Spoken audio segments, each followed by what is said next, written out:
Good evening. It's 4 weeks since Carillion, the Wolverhampton-based firm described as powering Britain, collapsed. Tonight, Midlands Today can reveal one of its major construction projects, the new super hospital in Smethwick, is not only a year behind schedule, but around £100 million over budget. It was due to open next year, but could now be delayed until 2020.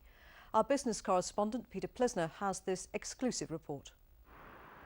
It was meant to be one of the UK's largest and most modern hospitals, but this empty shell stands as a monument to the collapse of Wolverhampton-based Carillion. Hundreds of workers have been laid off. Toby Lee was there the day work stopped. People were literally just packing up and going and leaving. Whatever tools that they could get through the small gates, as the main gates were closed, they were just walking off. So why hasn't this project restarted? Well, part of the reason is it's part of a private finance initiative where private companies come together and build the hospital in exchange for payments once it's complete, a bit like a mortgage.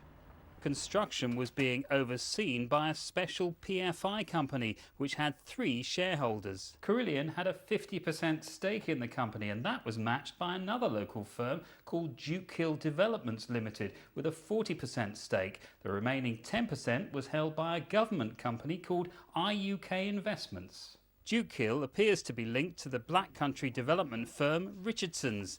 Despite many calls, they've refused to talk to us about what they're doing to help get the hospital project restarted.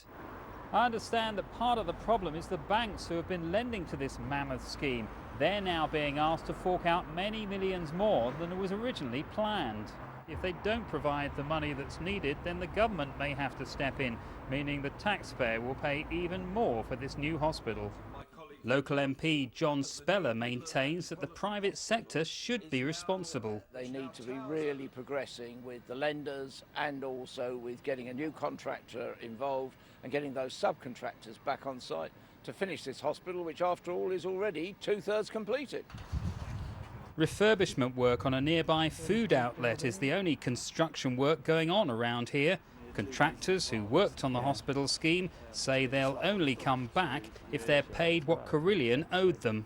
We'd like to do the job, we're ready to do the job, we've got the guys here to do the job, but we can't come back without a guarantee from somebody that we're going to get paid, the money we're owed. It's all a bit of a mess, really, but one thing is clear: completing the super hospital will cost many millions more than expected, and its opening could be delayed until 2020. And Peter joins us now from outside the site of the hospital in Smethwick. So, Peter, what does this delay mean for patients? Well, I guess it means that patients will continue to use existing facilities. Of course, this hospital was boasting Europe's biggest accident and emergency department. Clearly, it was delayed by at least a year before Carillion even went bust. It was meant to open later this year. Of course, tonight we're hearing rumours that it could be 2020 before it opens. And Peter, what about other Carillion projects around the Midlands? The redevelopment of Paradise Circus and Birmingham City Centre and school building as well? Yes, of course, Paradise, a £700 million project designed to regenerate the centre of Birmingham. I'm hearing that could start within 2 to 3 weeks. Of course, demolition work has been restarted a few weeks ago.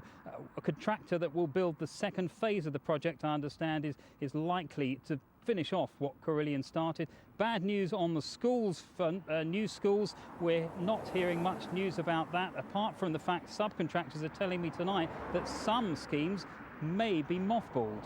OK, Peter, thank you for the update.